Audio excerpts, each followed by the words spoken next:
कर्म ही पूजा है। जैसे अच्छे कर्म करने वाला हर जगह सम्मान पाता है, उसी प्रकार बुरे कर्म करने वाला सदा दुख की भागीदार बनता है।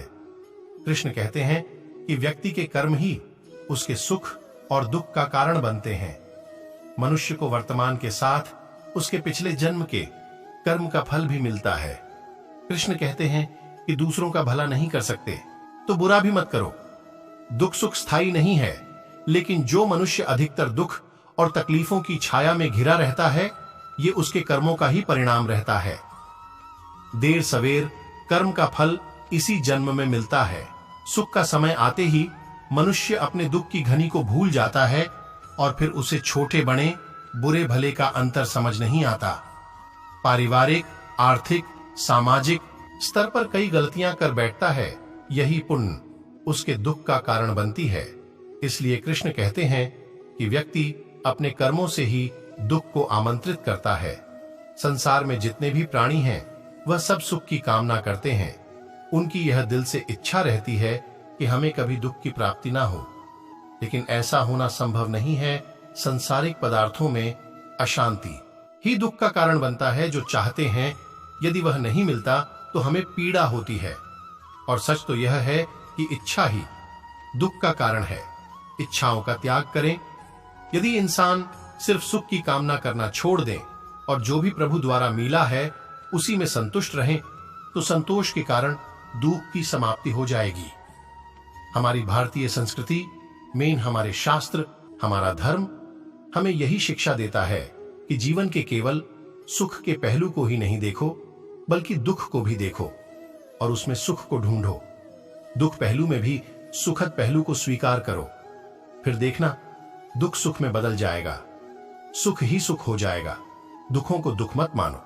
तुम्हारे चेहरे से, तुम्हारी बातों से, तुम्हारे हाव भाव से दुनिया वालों को पता कि तुम दुखी हो तो लोग तुम्हारे ऊपर हंसेंगे और तुम्हारा नुकसान करना चाहेंगे। तुम्हारी मदद कोई भी नहीं करेगा और तुम दुख को सुख मानकर रहोगे तो दुख खुद ही धीरे धीरे कम होता चला जाएगा। हमेशा मुस्कुराते रहो या हंसते रहो। कैसी भी अनचाही मुसीबत या दुख हो जाए तो भी आप खुश रहे। सुख और दुख क्या है? यह सिर्फ एक मानसिक भूख है। हमारी सोच का एक रास्ता है। यह सोच हम खुद ही बदल सकते हैं।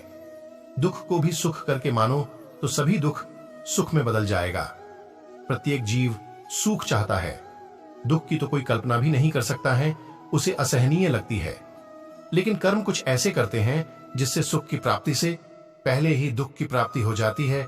इसलिए ऐसा कोई काम मत करिए कि आपको जीवन भर दुख की सामना करना पड़े। सुख और दुख यथार्थ रूप में हमारे जीवन गति के दो पहिए हैं। यह संभव ही नहीं कि हमेशा सुख ही सुख मिले और दुखी की कल्पना ही ना हो। दुख का गहरा मित्र है असंतोष और असंतोष का दुश्मन है संतोष।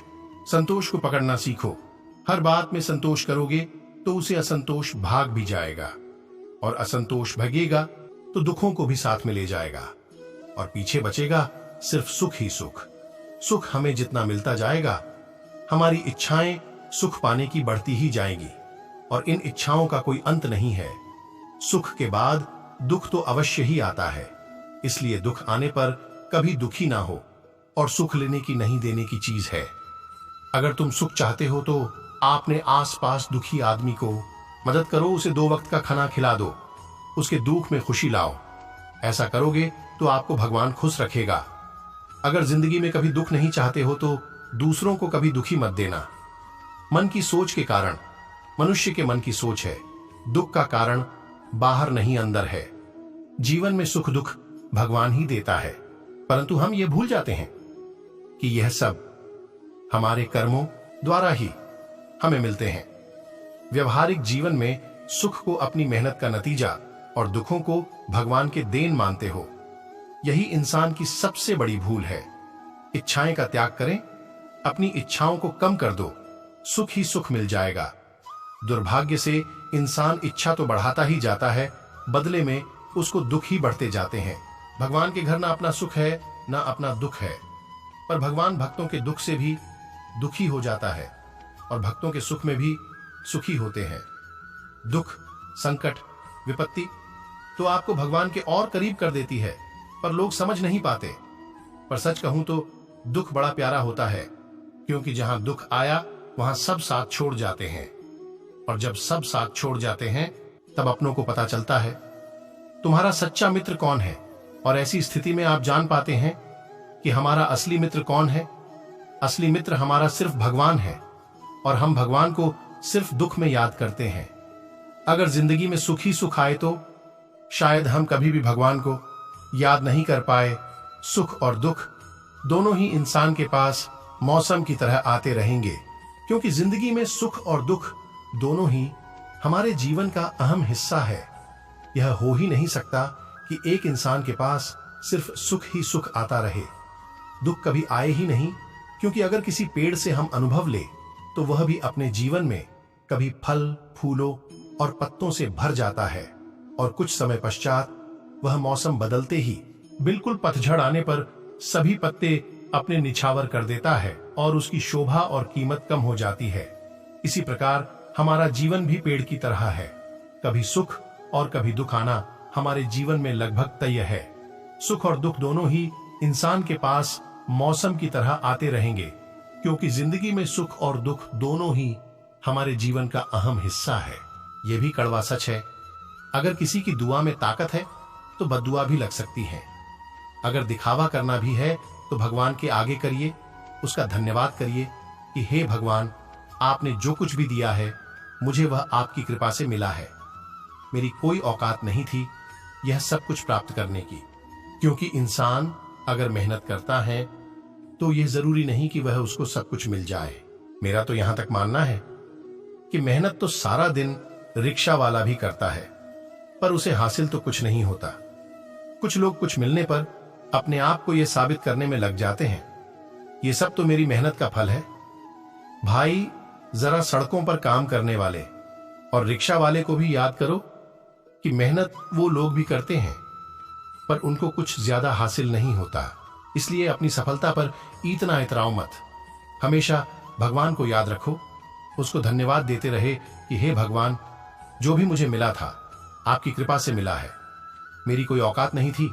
हम सब जिंदगी की उस रेस में चल रहे हैं, जिस प्रकार नदी बहती चली जाती है और आखिर में जाकर समंदर से मिल जाती है, उसी तरह हमारे जीवन की रेस भी बहुत लंबी होती है, और आखिर में हम भी अपने सब कुछ धन, दौलत, महल, चौबारे को छोड़कर अंत में भगवान की शरण में जाकर मिल जाते हैं।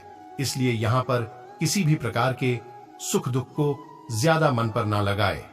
जो कुछ भी हो रहा है अच्छा हो रहा है, यही मानकर जीवन जीने का सबसे सर्वोत्तम उपाय है। गीता के इस उपदेश को याद रखें, क्योंकि गीता हम सब के लिए वह ग्रंथ है जो जीवन के हर पड़ाव पर हमें सीख देती है। जिस इंसान ने गीता को अच्छी तरह से पढ़ ली और बार बार पढ़कर उसके अर्थ को समझ लिया, तो वह इंसान कभी भी सुख दुख के अनुभव पर किसी भी प्रकार से दुखी नहीं होता, क्योंकि उसको पता है कि जिंदगी का असली सार यही है। अपने जीवन में धन, सुंदरता और किसी भी प्रकार की उपलब्धि पर कभी भी घमंड ना करें, क्योंकि भगवान सब कुछ देख रहा है। वह हमारे भाव को भी समझता है।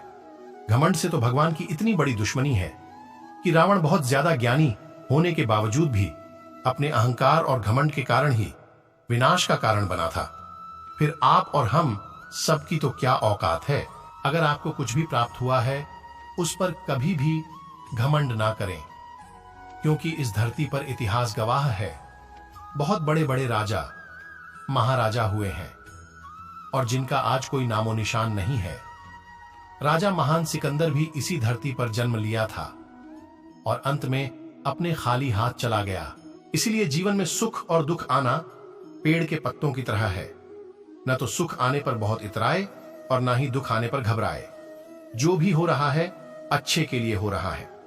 बस यही सोचकर अपने जीवन को निर्वाह करें और इन दोनों को बस भगवान को समर्पण कर दें। ये आपकी चिंता का विषय नहीं है। जिसने हमें जन्म दिया तो उसने भी हमारे लिए कुछ सोच रखा होगा। बस उस अदृश्य शक्ति पर विश्वास रखें। धन्यवाद।